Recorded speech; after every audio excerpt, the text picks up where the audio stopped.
ครอบครัวคนลาวต้อนรับปีใหม่เวียดนาม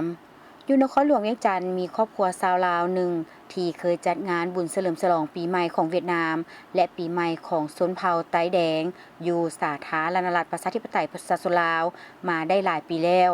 นั่นแม่นครอบครัวของทานพลโทสุวรรณเลืองบุญมีผู้เป็นลูกบุญธรรมของแม่สาวเวียดนามเนื่องในบรรยากาศแห่งความอบอุ่นดังกล่าวนี้ซึ่งปีใหม่บ่ได้แม่นเพียงแต่ของชาติใดเท่านั้นแต่ยังเป็นสัญลักษณ์แห่งความหักแพงการผสมผสานวัฒนธรรมและความกตัญญูที่ยืนยงตามกาลเวลาเติมอีกทุกๆปีภายหลังสำเร็จพิธีไหว้บรรพบุรุษตามประเพณีของชนเผ่าไต้แดงแล้วพลโทสุวรรณและครอบครัวจะพากันทำพิธีจุดธูปไหว้พ่อแม่บุญธรรมสาวเวียดนามของทานและปีนี้บรรยากาศแม่นคึกคืนกว่าเก่า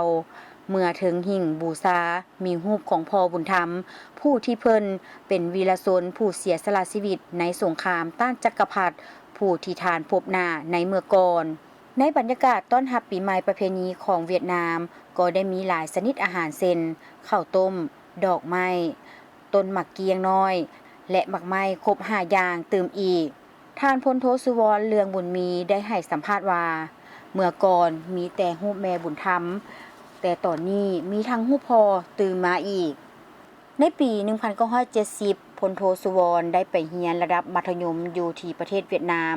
และได้รับการอุ้มชูเป็นลูกบุญธรรมของครอบครัวของแม่หงอทิหิงอยู่แขวงบักนิงในระยะเกือบ6ปีที่อาศัยอยู่กับครอบครัวแม่บุญธรรมท่านได้ร่วมเฉลิมฉลองบุญปีใหม่ร่วมกันในทุกๆปีและภายหลังซอกพบครอบครัวแม่บุญธรรมอีกครั้งใหม่ในปี 2015 ทุกๆปีท่านก็ได้จัดงานเฉลิมฉลองปีใหม่